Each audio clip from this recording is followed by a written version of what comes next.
नमस्कार मित्रों, ओम digital study YouTube channel पर आप सभी का बहुत बहुत स्वागत अभिनंदन। इस सीरीज के अंतर्गत हम राजस्थान लोक सेवा आयोग के द्वारा विगत परीक्षाओं में पूछे गए राजस्थान इतिहास, कला, संस्कृति और भूगोल के महत्वपूर्ण प्रश्नों का डिस्कस कर रहे हैं। और इसी क्रम में आज का हमारा जो पेपर रहेगा वो 2023 में जनवरी 2023 में राजस्थान लोक सेवा आयोग के द्वारा जो प्रोटेक्शन ऑफिसर का पेपर फर्स्ट है जनरल स्टडीज का, तो इसमें राजस्थान इतिहास, कला, संस्कृति और भूगोल के बहुत ही महत्वपूर्ण और कुछ नए प्रश्न पूछे गए हैं। इनका हम डिस्कस करेंगे जो कि आपकी आगामी सभी प्रतियोगी परीक्षाओं के लिए काफी यूजफुल रहेगा। तो चलिए शुरू करते हैं। पहला क्वेश्चन इसमें 123 नंबर के जो प्रश्न है इससे राजस्थान जीके की शुरुआत होती है। तो पहला प्रश्न इतिहास से संबंधित है। पूछा गया है कि कौन सा अभिलेख शाकंभरी चौहानों के प्रारंभिक इतिहास का अच्छा स्रोत है। चिरवा अभिलेख, बिजोलिया अभिलेख, घटियाला अभिलेख और मानमोरी अभिलेख। तो बिजोलिया का अभिलेख है ये आपका भीलवाड़ा के बिजोलिया कस्बे से प्राप्त हुआ है। और ये अभिलेख कब का है तो 1170 ईस्वी का ये अभिलेख है। और इस अभिलेख में जो चौहान वंश है इनकी उत्पत्ति वत्स गोत्रीय ब्राह्मण से बताई है, यानी कि चौहान वत्स गोत्रीय ब्राह्मण थे। और दशरथ शर्मा ने भी चौहानों की जो उत्पत्ति है वो इसी शिलालेख के आधार पर वत्स गोत्रीय ब्राह्मण है वो बताई है। तो चौहानों का प्रारंभिक अगर जानकारी है तो वो बिजोलिया शिलालेख देता है। और इसी शिलालेख में भीनमाल के लिए श्रीमाल जो शब्द का प्रयोग हुआ है। इसके अलावा जो सांबर है इस सांबर के लिए शाकंभरी शब्द का प्रयोग हुआ है। जालोर के लिए जाबालीपुर शब्द का प्रयोग हुआ है। तो ये जो प्राचीन नगरों के नाम है ये भी हमें इनकी जानकारी इसी बिजोलिया के अभिलेख से है वो प्राप्त होती है। ठीक है। इसके अलावा चिरवा अभिलेख की बात करें तो चिरवा अभिलेख जो चिरवा ग्राम है उदयपुर का यहाँ से प्राप्त हुआ है।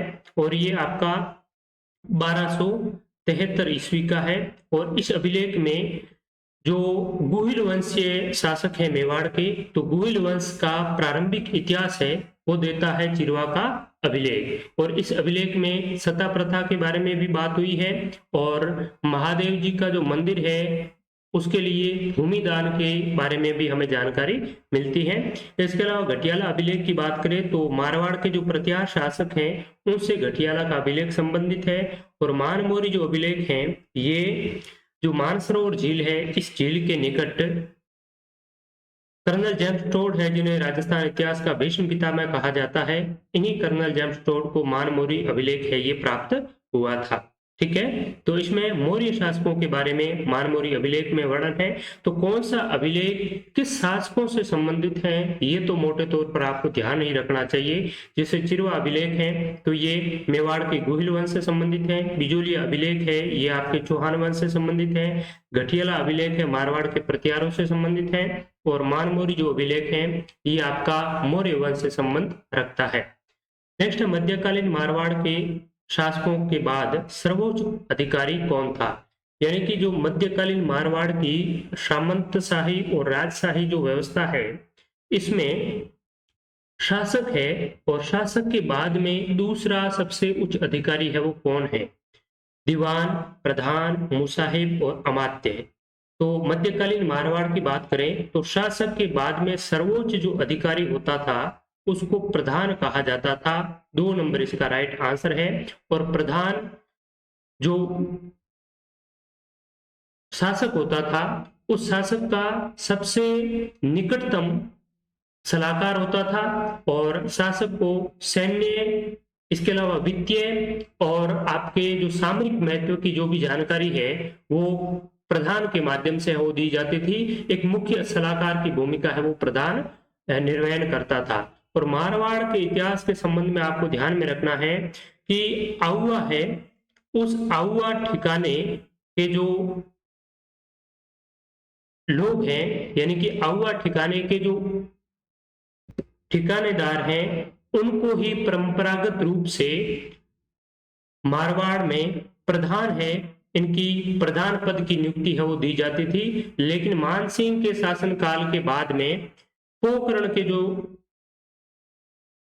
ठाकुर है, पोकरण के ठाकुर को प्रधान का पद है वो दिया जाने लग गया था। तो ये भी पूछा जा सकता है कि मारवाड़ में जो प्रधान का जो महत्वपूर्ण पद है शासक के बाद में सर्वोच्च अधिकारी का पद हुआ करता था प्रधान का, तो वो कहाँ के ठाकुर को है वो दिया जाता था परंपरागत रूप से उत्तराधिकारी के तौर पर, तो वो दिया जाता था अहुआ के ठाकुर को। और उसके बाद में मानसिंह के शासनकाल के बाद में पोकरण के ठाकुरों को ये पद है वो दिया जाने लग गया था। और जहां कहीं भी प्रधान का पद नहीं होता था तो उसमें शासक के बाद में सर्वोच्च जो अधिकारी होता था वो दीवान होता था। ठीक है, कौन? दीवान। और दीवान का जो महत्वपूर्ण कार्य रहता था वो रहता था कोष से संबंधित, धन से संबंधित, यानी कि ये एक वर्तमान में कह सकते हैं कि वित्त मंत्री होता है। वित्त मंत्री का वर्तमान में क्या कार्य होता है, वो ही दीवान का कार्य था। तो कोष पर रख रखाव रखना, किसी के वेतन और भत्तों का निर्धारण करना,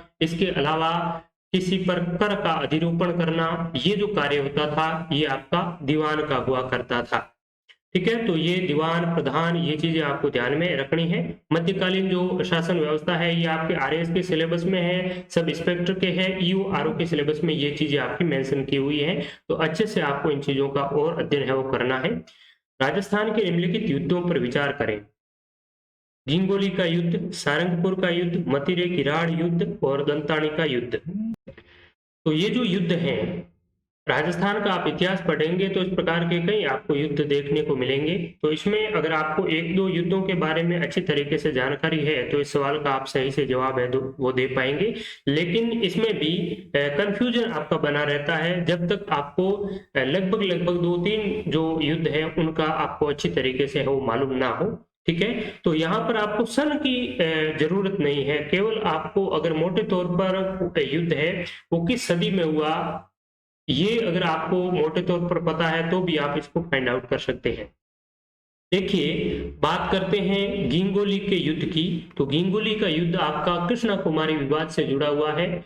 1807 में जयपुर और जोधपुर के शासकों के मध्य मेवाड़ की जो राजकुमारी थी भीम सिंह की पुत्री कृष्णा कुमारी, तो उसको लेकर के जयपुर के जगत सिंह और मारवाड़ के मान सिंह है, इनके मध्य है वो आपका विवाद हो गया था। तो गिंगोली का युद्ध लड़ा गया था 1807 में। सारंगपुर का युद्ध ये आपका मेवाड़ के महाराणा कुंभा और मालवा के महमूद खिलजी प्रथम के मध्य 1437 में सारंगपुर का युद्ध लड़ा गया था। और इस युद्ध में महाराणा कुंभा की है वो विजय हुई और इसी मालवा विजय के उपलक्ष्य में महाराणा कुंभा ने चित्तौड़ के विजय स्तंभ का है वो निर्माण करवाया था। मतिरे की राढ़ युद्ध, तो ये एक बड़ा ही दिलचस्प युद्ध था। इसमें क्या हुआ कि केवल एक मतिरे के लिए है वो युद्ध हो गया था। मतिरा जिसे हम तरबूज भी कहते हैं, ठीक है, तो ये जो मतिरा है वो उगा तो कहाँ था, पनपा तो था बीकानेर की सरहद में, और जाकर उस पर जो फल है मतिरा है वो कहाँ पर उसकी बेल है वो नागौर की सरहद में चली गई और नागौर में उसकी है वो उस पर फल लग गया।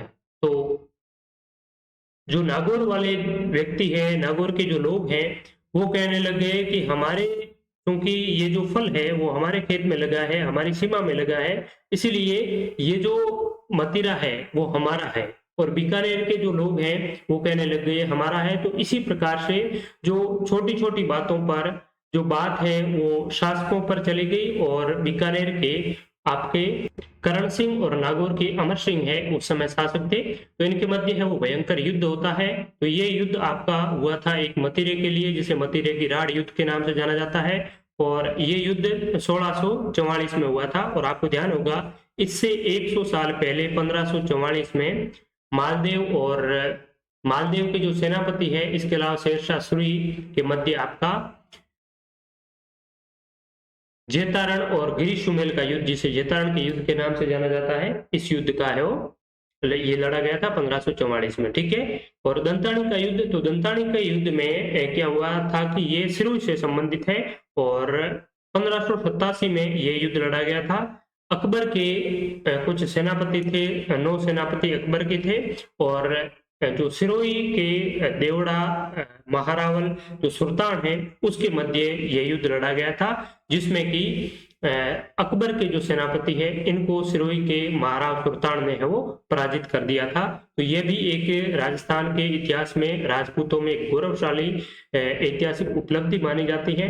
तो इनको अगर आप सही से सुमेलित करेंगे तो आपके सामने क्या होगा, सबसे जो लेटेस्ट युद्ध है वो है आपका गिंगोली का युद्ध। तो इनको आपको कालक्रम के अनुसार सेट करेंगे, तो सबसे पहले तो ओल्डेस्ट, उसके बाद में लेटेस्ट। तो ओल्डेस्ट कौन सा हो जाएगा, सारंगपुर 1437 में। तो यहाँ पर 2 नंबर किसमें है, केवल और केवल इस एक में है। तो आपका राइट आंसर हो जाएगा 2 नंबर, सारंगपुर का युद्ध 1437 में। उसके बाद में आपका 1437 के बाद में 1587, ठीक है। तो ये हो जाएगा 2 नंबर वाला धनतानी का युद्ध। तत्पश्चात आपका 3 नंबर पर मतिरे की राड़ युद्ध 1644 में, और फिर आपका गिंगोली का युद्ध 1807 में। तो इस प्रकार से 2 नंबर हमारा राइट आंसर हो जाएगा। तो जितने भी महत्वपूर्ण युद्ध हैं उनके बारे में आपको जानकारी है वो प्राप्त करनी चाहिए, और इसकी एक आप फैक्ट शीट भी बना सकते हैं। सारे के सारे जो युद्ध है आप सीक्वेंस वाइज लिख करके अच्छी तरीके से है वो दिन प्रतिदिन उन चीजों को देखेंगे तो ये चीजें याद हो जाएगी। नेक्स्ट है, किस राजपूत शासक ने मुगल बादशाह के खिलाफ विद्रोह किया? बीकानेर के महाराजा अनूप सिंह, मारवाड़ के महाराजा जसवंत सिंह, मेवाड़ के महाराजा राज सिंह, आमेर के महाराजा बिशन सिंह। तो देखिए, आमेर के महाराजा की बात करें तो ये तो आपके प्रारंभिक तौर पर ही मुगलों के भक्त थे, और बीकानेर के राय सिंह, कल्याणमल इत्यादि और महाराजा अनूप सिंह है, ये भी मुगलों के ही भक्त थे। अनूप सिंह को औरंगजेब ने माही मराठे की उपाधि दी, आपको पता ही होगा। और मारवाड़ के जसवंत सिंह ये भी नहीं है। इसका राइट आंसर हो जाएगा मेवाड़ के महाराणा राज सिंह, ठीक है। तो मेवाड़ के महाराणा राज सिंह है, ये शुरुआत में ही स्टार्टिंग में जब ये शासक बने थे तो उस समय तो खैर शाहजहां ने इनके लिए 5000 सवार, 5000 जो जात है इत्यादि मनसब भेजे थे, और कुछ हाथी घोड़े इत्यादि है वो शासक बनने के दौरान है इनको उपहार स्वरूप भी भेजे थे। लेकिन इसके बाद में धीरे धीरे इन्होंने, महाराणा राज सिंह ने क्या किया कि जो आपका चित्तौड़गढ़ का किला है उसकी मरम्मत है वो शुरू करवा दी। और मरम्मत शुरू करवाने के समय जब मुगलों को ये पता चला तो उन्होंने मोहम्मद सादुल्ला के नेतृत्व में यहाँ पर है वो, सादुल्ला खां के नेतृत्व में यहाँ पर सेना है वो भेजी थी। और उसके बाद में वैसे राज सिंह ने चित्तौड़ पर मरम्मत है वो बंद करवा दी। उसके बाद में क्या होता है कि आपका एक चारुमती का प्रकरण होता है, ठीक है, चारुमती। तो चारुमती से औरंगजेब है वो शादी करना चाहता था, लेकिन राज सिंह है ये आपका बगल आया था। राज सिंह ने चारुमती के साथ में विवाह है वो कर लिया। तो इससे भी औरंगजेब और राज सिंह के मध्य वो मनमुटाव की स्थिति पैदा हो गई। उसके बाद में 1679 में औरंगजेब ने जजिया कर है वो पुनः आरोपित कर दिया, और इसी जजिया कर की वजह से मेवाड़ के महाराणा जो राज सिंह है ये औरंगजेब से काफी है वो आपके मनमुटाव की स्थिति में रहने लगे। इसके बाद में आपका जो इसके उत्तराधिकारी वाला युद्ध हुआ था औरंगजेब और दारा के मध्य, तो इसमें भी ये वैसे न्यूट्रली रहा था, राज सिंह ने किसी का भी साथ नहीं दिया था। लेकिन उसके बाद में आपका मारवाड़ और मुगल जो संघर्ष होता है, तो मारवाड़ और मुगल संघर्ष में राज सिंह ने मारवाड़ का साथ दिया था, ना कि मुगलों का। और इसी वजह से मारवाड़ और जो मेवाड़ है ये आपके एक हो गए थे। और इसी मेनली यही वजह थी कि मुगल है ये महाराणा राज सिंह से काफी है वो इसे अनबन है वो होती रहती थी, ठीक है। तो मेवाड़ के महाराणा जो राज सिंह है ये आप सभी को अच्छी तरीके से इसके बारे में पता ही है, और भी चीजें। इसके अलावा मेवाड़ में अगर सांस्कृतिक उपलब्धियों की बात करें तो महाराणा राज सिंह की काफी महत्वपूर्ण है वो भूमिका रही है, चाहे आपकी राजसमंद झील का निर्माण हो। इसके अलावा राज सिंह की जो रानी है रामरस दे, उन्होंने उदयपुर में त्रिमुखी बावड़ी, जिसे जया बावड़ी के नाम से जाना जाता है, उस त्रिमुखी बावड़ी का निर्माण है वो करवाया था। और राज सिंह ने जो 25 बड़ी शिलाओं पर राज प्रशस्ति है वो खुदवाई थी नौ चौकी की पाल पर, ठीक है। इसके अलावा जो आपके श्रीनाथ जी का मंदिर है कांकरोली राजसमंद, ठीक है। इसके अलावा आपके द्वारिकाधीश मंदिर है, ठीक है। तो ये जो श्रीनाथ नाथ द्वारा कांकरोली राजसमंद, इन मंदिरों का जो प्राण प्रतिष्ठा है इत्यादि है ये आपकी राज सिंह की ही देन मानी जाती है, ठीक है। तो ये सांस्कृतिक इतिहास के संबंध में भी राज सिंह की महत्वपूर्ण भूमिका मिलती है, ठीक है। तो ये चीजें आपको ध्यान में रखनी है। साथ ही साथ नेक्स्ट है लाटा अथवा लाटाई क्या था? भू राजस्व व्यवस्था जिसमें नगद भुगतान होता था, भू राजस्व व्यवस्था जिसमें फसल के रूप में भुगतान होता था, राज्य द्वारा ली जाने वाली एक एक प्रकार की बेगार और सामंत द्वारा अधिरोपित एक प्रकार का उपकर। तो ये एक शेष नहीं था, उपकरण नहीं था, और ना ही राज्य द्वारा ली जाने वाली एक प्रकार की कोई बेगार थी। ठीक है, फर्स्ट लेबर जिसे बेगार को कहते हैं। ठीक है, तो इसमें राइट आंसर हो जाएगा हमारा विकल्प नंबर 2। भू राजस्व व्यवस्था एक लैंड रेवेन्यू सिस्टम है जिसमें भुगतान है वो फसल के रूप में किया जाता था। क्या होता था कि जब किसान है वो खेती करते थे और खेती का कुछ एक हिस्सा है वो शासकों को देना होता था, और क्योंकि किसानों के पास में नकद में इतना धन है वो हुआ नहीं करता था। अब तो आपका भुगतान है वो ऑनलाइन किया जाता है, लेकिन पहले लोगों के पास में पैसे ही नहीं थे, तो ऑनलाइन वाली तो बात अलग है। तो पैसे ही नहीं थे तो क्या था, जो आपके भुगतान के लिए, कर संग्रहण के लिए शासकों के कुछ लोग हैं वो आते थे। तब किसी के पास में नकद होता नहीं था, तो इसलिए क्या करते थे कि जो भी फसल होती थी और उसी फसलों में से वो कुछ ट्रॉली इत्यादि वाहन वगैरह लेकर आते थे और उसी वाहनों पर जो लाद कर है वो ले जाते थे। जो भी फसलें होती थी, जैसे कि 10 बोरी अनाज हुए हैं तो 10 बोरी में से अगर 10% हिस्सा है वो लेना है तो एक बोरी है वो राजा की तरफ से है, वो शासक है वो ले जाएंगे। तो इस प्रकार से जो भी अनाज होता था उस अनाज का कुछ एक हिस्सा है वो आपका भू राजस्व के रूप में फसल जो है वो फसल एक टैक्स के रूप में आपकी दी जाती थी, कर के रूप में दी जाती थी फसल का ही उसमें। ठीक है, तो ये आपकी लाटा या लाटाई व्यवस्था थी। नेक्स्ट है, किस जेल में प्रताप सिंह बारठ की मृत्यु हुई? बनारस, बरेली, निमाज और अंडमान। तो प्रताप सिंह बारठ की बात करें तो बनारस षड्यंत्र केस है, ये आपका 1917 में इन्हें बनारस षड्यंत्र केस में इनके खिलाफ मुकदमा दर्ज किया और 5 वर्ष की इन्हें कठोर कारावास की है वो सजा सुनाई गई थी। और बरेली जेल है इसमें इनको रखा गया था प्रताप सिंह बारठ को। प्रताप सिंह बारठ केसरी सिंह बारठ के पुत्र और जोरावर सिंह बारठ के भतीजे थे। ठीक है, अब इन्हें इस बरेली जेल में रखा गया और बरेली जेल में रखने के बाद में इन्हें घोर यातनाएं दी और अमानुषिक यातनाओं की वजह से 1918 में ही इनकी है वो जेल में ही मृत्यु हो जाती है। और इससे पहले इन्हें बहुत इतनी यातनाएं दी गई थी। एक चार्ल्स क्लीवलैंड नामक एक अंग्रेज गुप्तचर अधिकारी था, तो इन्होंने प्रताप सिंह को कहा था क्लीवलैंड ने कि आपकी माताजी है वो आपके लिए बहुत विलाप कर रही है, रो रही है, और जो भी आपके साथ में जो लोग जुड़े हुए थे उनका है वो आप नाम बता दीजिए। तो इन्होंने कहा मैं एक माता को खुश करने के लिए हजारों माताओं को रुलाना है वो नहीं चाहता। ठीक है, तो इस प्रकार की जिंदा दिली वाले आपके प्रताप सिंह बारठ थे और फिर कुछ भी इन्होंने नहीं बताया किसी के बारे में और बहुत अमानुषिक यातनाएं दी और इनका है वो जेल में ही देहांत हो गया था, निधन हो गया था। और इसके अलावा एक बात है जोरावर सिंह बारठ की, तो जोरावर सिंह बारठ के बारे में भी बहुत बार सवाल पूछे जाते हैं। तो जोरावर सिंह बारठ का किसी भी जेल से कोई संबंध नहीं रहा था, ये आपके अमरदास वैरागी साधु के रूप में है। अमरदास वैरागी साधु के रूप में भेष बदल कर है वो आजीवन घूमते रहे थे। ठीक है, इसके पिताजी अगर केसरी सिंह बारठ की बात करें, केसरी सिंह बारठ, तो केसरी सिंह बारठ को मास्टर प्यारेलाल हत्याकांड में सजा सुनाई गई और इन्हें हजारीबाग जेल में रखा गया था।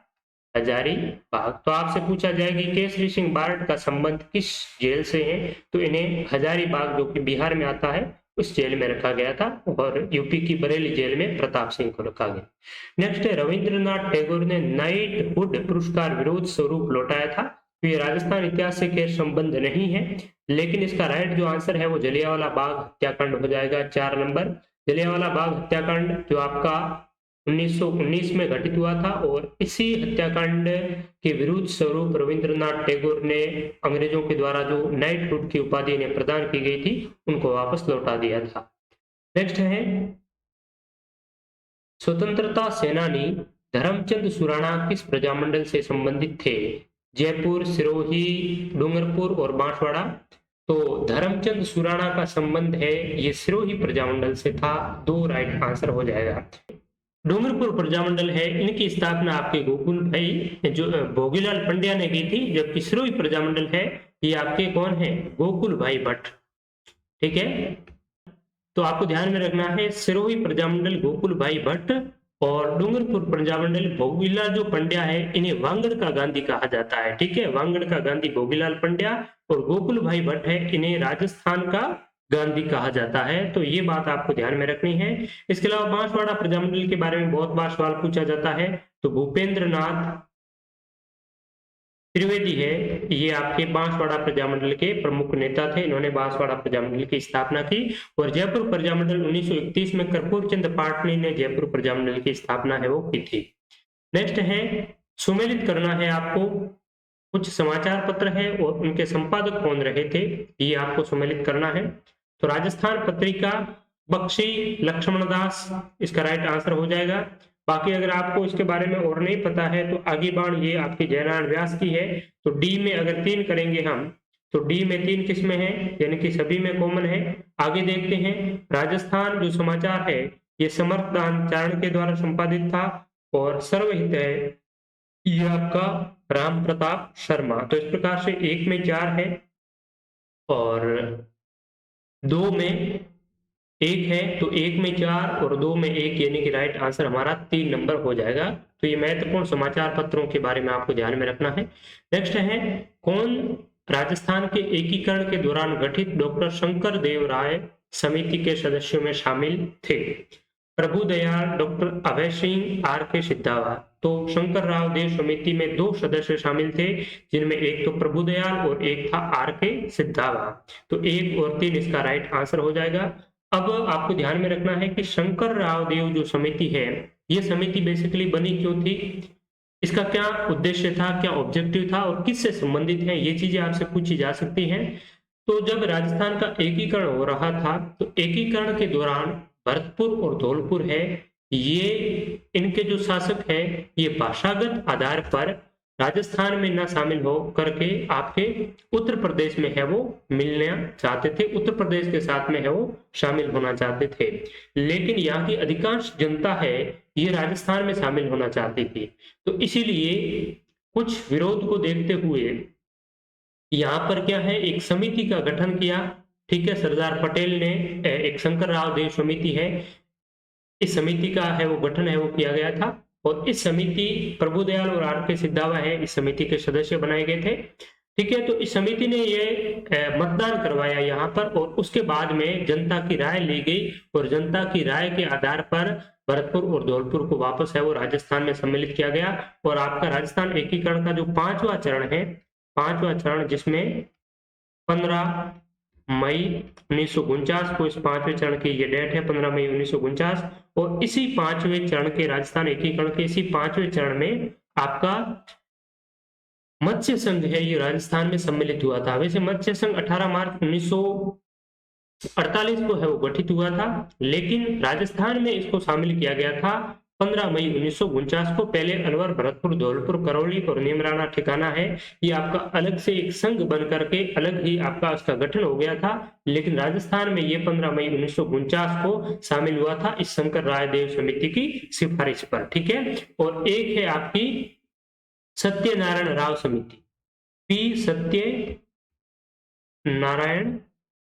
राव समिति। तो सत्यनारायण राव समिति का संबंध किससे है आपसे पूछा जाए, तो सत्यनारायण जो राव समिति थी ये आपकी राजधानी के मुद्दे को सॉल्व करने के लिए गठित की गई थी। ठीक है, तो इसके माध्यम से आपकी जयपुर को राजधानी बनाया, आरपीएससी अजमेर को दिया गया, कृषि विभाग है ये आपका भरतपुर को दिया गया, खान और खनन विभाग है वो उदयपुर को दिया गया, इस प्रकार से हाईकोर्ट जोधपुर को दिया गया। तो ये आपकी सत्यनारायण राव समिति की सिफारिश पर है वो काम किया गया था। नेक्स्ट है, कौन सा सुमेलित नहीं है, घूघोर का किला 12, तिमनगढ़ का किला करौली, बोरेश्वर महादेव मंदिर उदयपुर और सुनहरी कोठी टोंक में। अब आपको तो देख कर ये होगा कि भाई घूघोर का किला है ये तो हमने 12 में कभी नहीं पढ़ा। ठीक है, लेकिन ये इतना प्रसिद्ध नहीं है। आपका जो छबड़ा कस्बा है, इसी छबड़ा कस्बे के निकट में पार्वती नदी के तट पर ये घुघुर का किला है, ये बसा हुआ है। तिमनगढ़ का किला है, ये आपका करौली में है, आप सभी को पता ही होगा इसके बारे में। बोरेश्वर महादेव मंदिर है, ये आपका उदयपुर नहीं है। तो ये फिर कहाँ है, तो ये आपका डूंगरपुर में है, डूंगरपुर की आसपुर तहसील में बोरेश्वर महादेव मंदिर। वैसे एक बोरेश्वर महादेव मंदिर उज्जैन में भी है, लेकिन राजस्थान की बात करें तो ये डूंगरपुर में है। नेक्स्ट है, चंदूलाल मुकुंद मुन्नालाल किस चित्रशैली के चित्रकार थे? मेवाड़, बीकानेर, जयपुर और अलवर। तो ये आपके बीकानेर चित्रकला शैली के प्रमुख चित्रकार थे। इसके अलावा बीकानेर में एक तो आपका अली राजा है, अली राजा, रुकनुद्दीन, रुकनुद्दीन हसन, रामलाल। तो ये प्रमुख बीकानेर चित्रकला शैली के कलाकार हैं। हसन, अली राजा, रुकनुद्दीन, रामलाल और मुन्नालाल, चंदूलाल, मुकुंद। ठीक है, तो ये जो कलाकार हैं, इनको बीकानेर के जो शासक हैं, इनका मुगलों के साथ में गहरा संबंध था। बीकानेर के अगर बात करें राय सिंह की या कल्याणमल की, तो राय सिंह बीकानेर के जो शासक थे, ये मुगल कलाकारों की दक्षता से काफी प्रभावित हुए और उन्होंने अली राजा और रुकनुद्दीन हसन इत्यादि कलाकारों को है वो बीकानेर में लाया और इन कलाकारों ने आगे चल करके बीकानेर चित्रकला शैली को काफी है वो विकसित किया। और बीकानेर जो चित्रकला शैली है, ये मेनली आपकी जो मथेरण कला है, इस मथेरण और एक आपकी उस्ता कला है, इस उस्ता कला के लिए जानी जाती है। ठीक है, बात करें अलवर शैली की, तो अलवर शैली में आपकी शेख शादी की जो गुलिस्तां है, ये अलवर शैली के लिए काफी प्रसिद्ध है और इनके भी कलाकार काफी बार पूछे जाते हैं। डालू राम है, सालिग्राम है, शिव कुमार है। ठीक है, ये प्रमुख आपके अलवर चित्रकला शैली के कलाकार हैं। मेवाड़ की बात करें तो महाराणा जगत सिंह के शासनकाल को मेवाड़ की लघु चित्र शैली का स्वर्ण काल माना जाता है और इनके शासनकाल में आपके साहिब राम, सॉरी साहिब दीन और मनोहर है, ये आपके प्रमुख चित्रकार हुए थे। और जयपुर चित्रकला शैली में आपके साहिब राम है, ये प्रसिद्ध चित्रकार हुए थे। तो ये चीजें आपको ध्यान में रखना है। नेक्स्ट है बोली जिसमें भक्ति संत सहजोबाई तथा दयाबाई की रचनाएं प्राप्त होती हैं। मेवाती, मालवी, ढूंढाड़ी और निमाड़ी। तो सहजोबाई और दयाबाई की जो रचनाएं हैं वो आपकी मेवाती बोली में देखने को मिलती है। सहजोबाई ने सहज प्रकाश और 16 तिथि नामक ग्रंथ की रचना की और दयाबाई ने दयाबोध नामक ग्रंथ की वो रचना की थी और ये जो ग्रंथ है इनके मेवाती में है। इनके अलावा ये आपकी किस संप्रदाय से संबंधित है, तो ये आपकी चरणदासी संप्रदाय की संत महिलाएं हैं और चरणदास जी की भी रचनाएं हैं, ये भी आपकी किसी से है, मेवाती बोली से ही संबंधित है। इसके अलावा ढूंढाड़ी में अगर बात करें तो आपके दादू संत दादू जी हैं, इनकी प्रमुख जो रचनाएं, इनके अलावा दादू के जितने भी शिष्य हुए थे, जैसे सुंदरदास जी ने सुंदर विलास ग्रंथ की रचना की, तो इनकी दादू जी के शिष्यों की रचनाएं भी आपकी ढूंढाड़ी बोली में ही देखने को मिलती है। नेक्स्ट है कौन सा घन वाद्य है? घन वाद्य यानी कि ऐसा वाद्य यंत्र जिनकी जो ध्वनि है वो आपकी किसी धातुओं के परस्पर टकराने से ध्वनि उत्पन्न होती है, तो ऐसे वाद्य को घन वाद्य कहा जाता है। ठीक है, कुंडी, करना, तिल्ली और आपका टंकोरा। तो अगर बात करें कुंडी की, तो कुंडी एक प्रकार का तत्वाद्य है। ठीक है, इसमें 5 वायर होते हैं और सारंगी के जैसा ही होता है, लेकिन इसका आकार है वो काफी 90 डिग्री जैसा मुड़ा हुआ होता है। तो कुंडी एक आपका तत्वाद्य है। करना की बात करें तो ये तो आप सभी को पता ही होगा, सुशिर वाद्य है, यानी कि फूंक देकर बजाया जाता है। पेली है, ये भी आपका एक सुशिर वाद्य है। ठीक है, तो इसमें राइट आंसर क्या हो जाएगा? टंकोरा। टंकोरा किस प्रकार का है? घन वाद्य है। कौन सा प्रसिद्ध भवई नर्तक था? दयाराम, मनोहर लाल, मिश्री लाल, रामलाल। तो दयाराम है, ये आपके प्रसिद्ध भवाई नर्तक था। इसके अलावा भवाई नृत्य की बात करें तो दयाराम के अलावा एक है तारा शर्मा, काफी महत्वपूर्ण नाम है। तारा शर्मा, पुष्पा व्यास, एक नाम है सांगीलाल सागड़िया। ये सवाल भी पूछा गया है एक बार, सांगीलाल सागड़िया। तो ये जो कलाकार हैं ये आपके प्रमुख भवाई नृत्य से संबंधित है। दयाराम, तारा शर्मा, पुष्पा व्यास, सांगीलाल सागड़िया। ठीक है।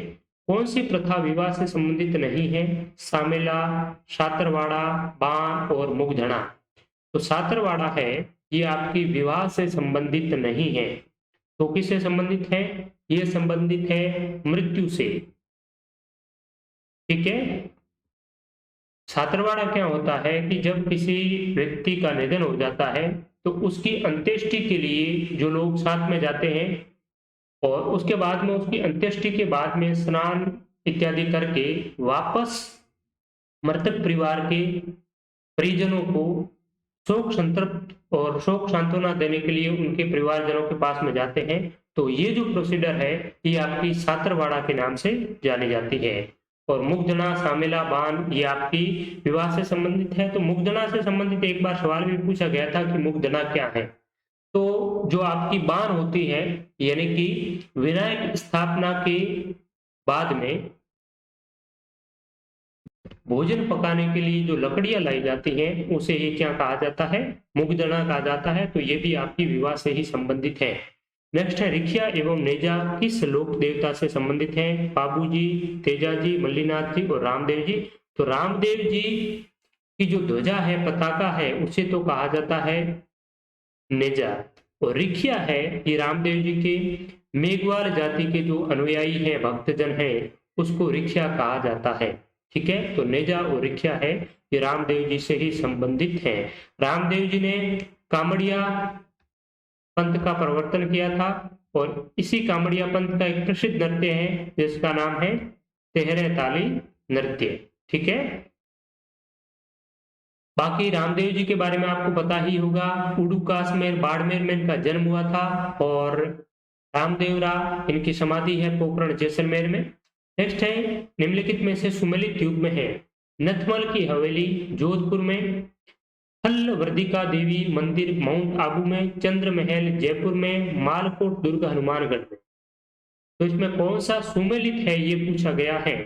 तो ये तो आपको पता ही होगा, सिटी पैलेस ये आपका जयपुर में है। तो 3 नंबर वाला इसमें सुमेलित है।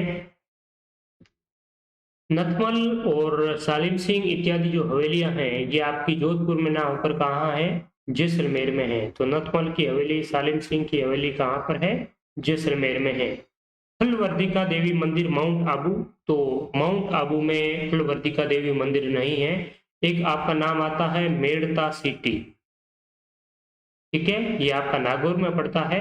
और मेड़ता सिटी में एक ब्राह्मणी माता के नाम से मंदिर है, माँ दुर्गा को डेडिकेटेड। और इसी ब्राह्मणी माता के मंदिर को ही फुलवर्दिका देवी मंदिर के नाम से जाना जाता है। तो ये कहाँ है? आपका नागौर के मेड़ता सिटी में। और मालकोट दुर्ग है ये भी आपका मेड़ता सिटी नागौर में है। ठीक है। तो मालकोट दुर्ग और फुलवर्दिका देवी ये आपके दोनों ही मेड़ता में है। ठीक है। नेक्स्ट है चित्तौड़गढ़ में सर्वोदय साधना आश्रम की स्थापना किसने करी? सिद्धराज डड्डा के एमओसी माणिक्यलाल वर्मा और जिन विजय मुनि ने। तो जिन विजय मुनि ने चित्तौड़ में सर्वोदय साधना आश्रम की स्थापना करी। ये जो सर्वोदय नाम है ये आने पर आप कहीं कंफ्यूज होकर सिद्धराज डड्डा ना कर दे, क्योंकि सिद्धराज डड्डा से संबंधित बहुत बार सवाल पूछा जाता है कि गांधीवादी और सर्वोदय विचारक सिद्धराज डड्डा का संबंध कहां से है। ठीक है। तो हमने पहले भी इस सवाल का बहुत बार डिस्कस किया है। आपसे ये उम्मीद चाहूंगा कि आप कमेंट सेक्शन में इस सवाल का है जवाब दीजिए कि सिद्धराज डड्डा गांधीवादी और सर्वोदयी व्यक्ति सिद्धराज डड्डा का संबंध राजस्थान के कौन से जिले से रहा है, ये आप कमेंट सेक्शन में बताएंगे। नेक्स्ट है अप्रैल 1944 ईस्वी में नीम का थाना में आयोजित मीणों के सम्मेलन की अध्यक्षता किसने की? मुनि मगन सागर, छोटूलाल झरवाल, जवाहर राम, लक्ष्मी नारायण झरवाल ने। तो अप्रैल 1944 में नीम का थाना सीकर में मीणों का एक सम्मेलन आयोजित किया था मुनि मगन सागर की अध्यक्षता में, और मुनि मगन सागर ने एक ग्रंथ लिखा था मीन पुराण। ठीक है, और इस मीन पुराण ग्रंथ में मीणा जातियों के जो मीणा जाति के लोग हैं उनको अपने अधिकारों के बारे में जागृत करने का प्रयास किया। क्योंकि क्या हुआ था कि 1924 में भारत सरकार ने अंग्रेजों के नेतृत्व में जो यहाँ पर ब्रिटिश सरकार चल रही थी, उन्होंने एक क्रिमिनल एक्ट है वो ला दिया था मीणा जनजाति के खिलाफ। और उसी की तर्ज पर राजस्थान में भी राजस्थान सरकार के द्वारा, यहाँ के स्थानीय जयपुर के शासकों के द्वारा, राजस्थान सरकार नहीं खैर जयपुर के जो शासक है इनके द्वारा मीणा जनजाति के लोगों पर जरायम पेशा है ये कानून है वो थोप दिया। और इस कानून के तहत क्या होता था कि 25 वर्ष से ऊपर के जितने भी स्त्री पुरुष है, 25 वर्ष की आयु के ऊपर के, उनको प्रतिदिन एक बार अपने नजदीकी पुलिस स्टेशन पर जाकर के हाजिरी देना होता था। इसका मेन वजह यही था कि मीणा जनजाति के लोगों के द्वारा उस समय काफी ज्यादा ही जो लूटपाट और उपद्रव इत्यादि मचाया जा रहा था, तो इसी वजह से इस प्रकार के है वो कानून है वो ला दिए। तो उसके बाद में धीरे धीरे अब क्या होता है कि कोई जो प्रत्येक आप देख लीजिए, चाहे जाति कहे जनजाति कहे, हर जगह कुछ न कुछ अपवाद तो होते हैं, और इसका खामियाबा पूरी की पूरी उस कम्युनिटी को भुगतना पड़ता है। तो वो एक गलत चीज थी। तो सरकार ने क्या किया कि पूरी की पूरी कम्युनिटी को ही, जिसमें बहुत से निर्दोष थे, हर कोई तो अपराधी हो सकता नहीं है, ठीक है, तो उनको फालतू का ही वहां पर डेली हाजिरी लगाना, मेनली आपकी महिलाएं हैं वो आपकी डेली उनको पुलिस स्टेशन है वो जाना पड़ता था। तो ये एक अच्छी बात नहीं थी सामाजिक प्रोस्पेक्टिव से। तो इसीलिए काफी इसके लिए आंदोलन भी हुए, और 1933 में मीणा जाति सुधार जो समिति है, ये आपकी जो छोटूलाल जरवाल और इसके साथ में और भी व्यक्ति थे, तो 1933 में मीणा जाति सुधार समिति है वो स्थापित की। और उसके बाद में ये जो अप्रैल 1944 में नीम का थाना में मीणा जातियों का एक जो सम्मेलन है वो आयोजित किया था मुनि मगन सागर ने।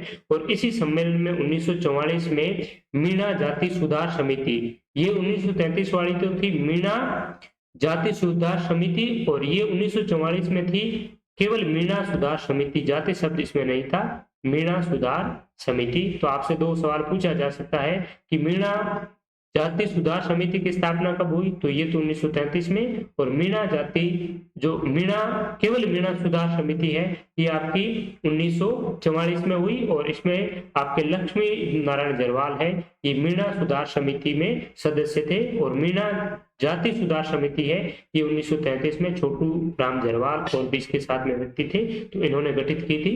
ठीक है, तो ये आपको इसका बैकग्राउंड और कुछ चीजें ध्यान में रखेंगे तो इन चीजों को आप है वो अच्छे से याद रख पाएंगे।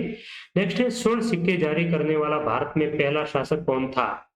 कुजुल कैडफिशिस, विम कैडफिशिस। तो ये जो कैडफिशिस है ये आपके राजस्थान जीके के प्रोस्पेक्टिव से आपके लिए उपयोगी नहीं है, लेकिन कुछ एक सवाल है जिनको हम देख लेते हैं, आपको आंसर मैं बता देता हूं साथ में, क्योंकि ये राजस्थान इतिहास कला संस्कृति भूगोल से संबंध नहीं है, लेकिन किसी स्टूडेंट्स के लिए जो आपके स्कूल लेक्चरर की तैयारी करते हैं और किसी परीक्षा की तैयारी करते हैं तो उसके लिए आपके लिए लाभदायक हो सकते हैं, RAS PASI इत्यादि परीक्षाओं की दृष्टि से। नेक्स्ट है, निम्नलिखित संस्कृत ग्रंथों में से कौन सा एक नाटक है? तो ये मालविका मित्र है, ये आपका एक नाटक है, बाकी वाले आपके जो कालिदास के द्वारा लिखे गए हैं। ठीक है, नेक्स्ट है, तो ये आपका क्या है, एक नाटक है, एक ड्रामा है। नेक्स्ट है, कौन सा मंदिर ईंटों से निर्मित है? तिगवा का विष्णु मंदिर, भूमरा का शिव मंदिर, नचना कुठार का पार्वती मंदिर और भीतर गांव का विष्णु मंदिर। तो इसमें 4 आंसर हो जाएगा, ईंटों से निर्मित मंदिर, भीतर गांव का विष्णु मंदिर। नेक्स्ट है, किसने आगरा दुर्ग स्थित जहांगीरी महल का निर्माण करवाया? तो ये अकबर ने करवाया था। प्रथम संपूर्ण सफेद संगमरमर निर्मित मकबरा कौन सा है? ताजमहल, एतमादुल्ला का मकबरा, हुमायूं का मकबरा, होशंग शाह का मकबरा। तो इसमें राइट आंसर हो जाएगा होशंग शाह का मकबरा।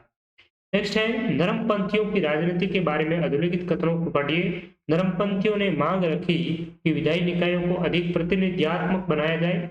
नरमपंथियों ने भू राजस्व में कमी किए जाने की भी वकालत की। तो इसमें 1 और 2 दोनों ही सत्य हैं, यानी कि A और B दोनों सत्य है, राइट आंसर हो जाएगा। किसने स्वयं को बरेली में 1857 के विद्रोह में नवाब नाजिम घोषित किया? खान बहादुर खान, एक राइट आंसर हो जाएगा। कौन सा सुमेलित नहीं है? प्रथम हिंदी समाचार पत्र उद्दंड मार्तंड, प्रथम फारसी समाचार पत्र मिरात उल अखबार, प्रथम उर्दू समाचार पत्र जाम ए जहानुमा, प्रथम मराठी समाचार पत्र युगांतर। तो यही इसका राइट आंसर हो जाएगा।